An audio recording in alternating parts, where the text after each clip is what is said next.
పరమడక్కారా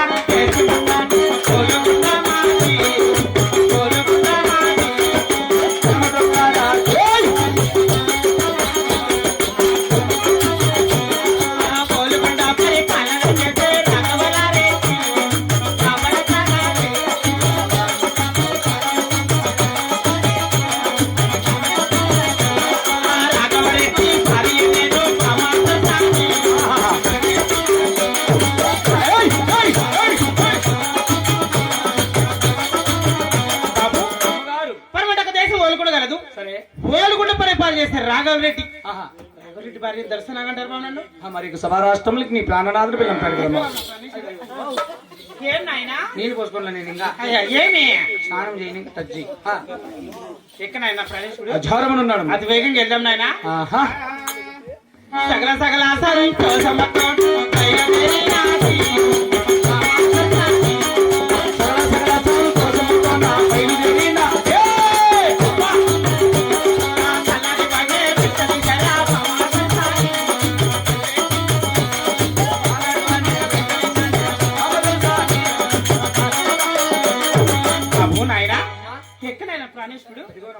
అబ్బా ఎంత అందంగా ఉన్నాడు మా రెడ్డి వారి ధనపురాణం చేద్దాం నాయన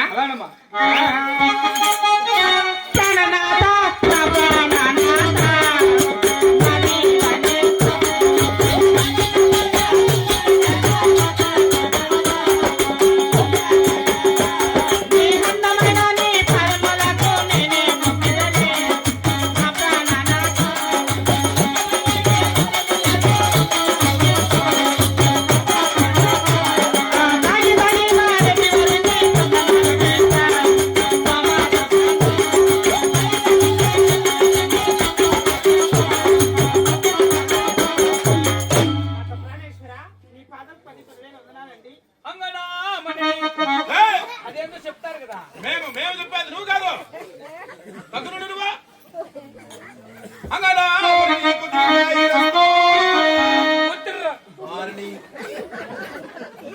పుత్ర పౌత్ర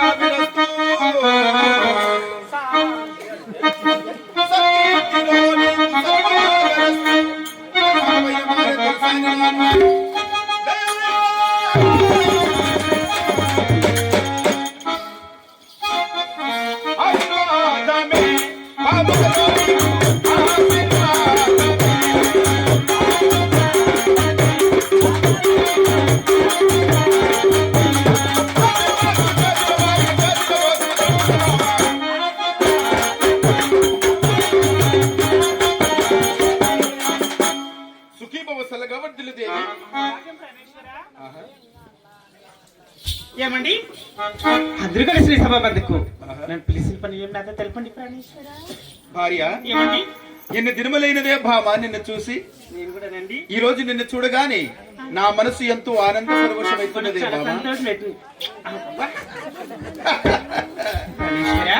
భామ ఏమండి నన్ను మనంబున నీయము గిల్చబూని కాగిన అవునండి అదిలాకు మన్ననయ్యే చెల్వయగుని పద పల్లవమ్ము యతన పులకాగ్ర కంట కవితానంబు తాగిన నచ్చునేననియదా పల్కమానవు కదాయికనైనా హరాడా కుంతలా హరాల కుంతలా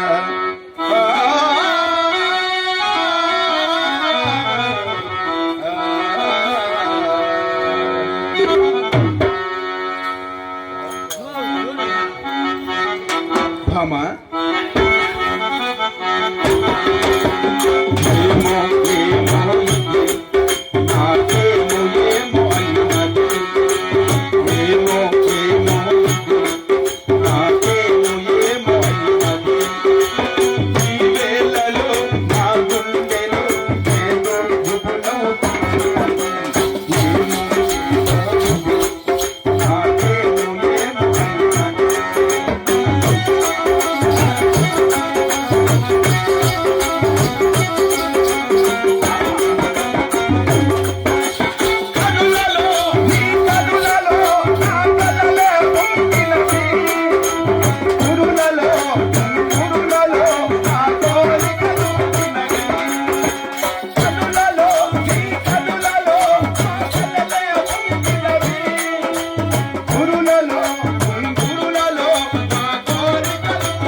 అయినా నిన్ను ఇక్కడికి పిలిపించిన కారణం ఏమిటి తెలుపనా దేవి? చెప్పండి ప్రాణేశ్వర.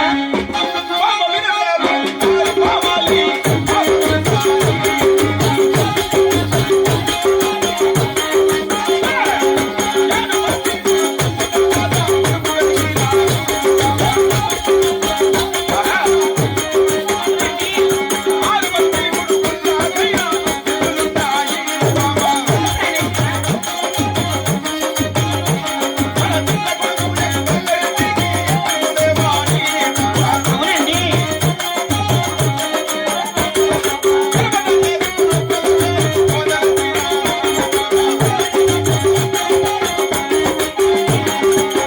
భార్య ప్రాణేశ్వర. 7 మంది కన్ను కుమారులు కలిగి ఉండగా అవునులే. మన చిన్న కుమారుడైనటువంటి ఎంగళరెడ్డికి ఎత్తులు లేని కారణమున ఒకరిపైన ఒకరు వంతులు వేసుకుని మన సేద్యమంతా కూడా బందిరిపోతున్నది దేవి. మేమిప్పుడే పరమదేశం వద్ద వేరే వెళుతున్నాం. మాకు కావాల్సిన సద్యబత్తిములు కట్టి పంపు దేవి. ప్రాణేశ్వర, నేను విడిచిపెట్టు ఒక్క నిమిషమైన ఉండలేనండి. ఒక క్షణమైన ఉండగలనా ప్రాణేశ్వర? దేవి అమ్మా, ఏం నేను నమ్ముడు బాగుంటుంది మీకు చెప్పు. నన్ను వదిలి ఒక్క క్షణమైనా ఉండలేనంటున్నావా దేవి? ఉండలేనండి. భామ, ప్రాణేశ్వర. నిన్ను వదిలి నేను మాత్రం ఉండగలనా దేవి? అవునండి. పూచే పూలలోన వీచే గాలిలోన నీ అందచందమే కనపడుతుంటే దేవి, అవును ప్రాణేశ్వర. నిన్ను వదిలి నేను మాత్రం ఉండగలనా దేవి? పూచే పూలలోన వీచే గాలిలోన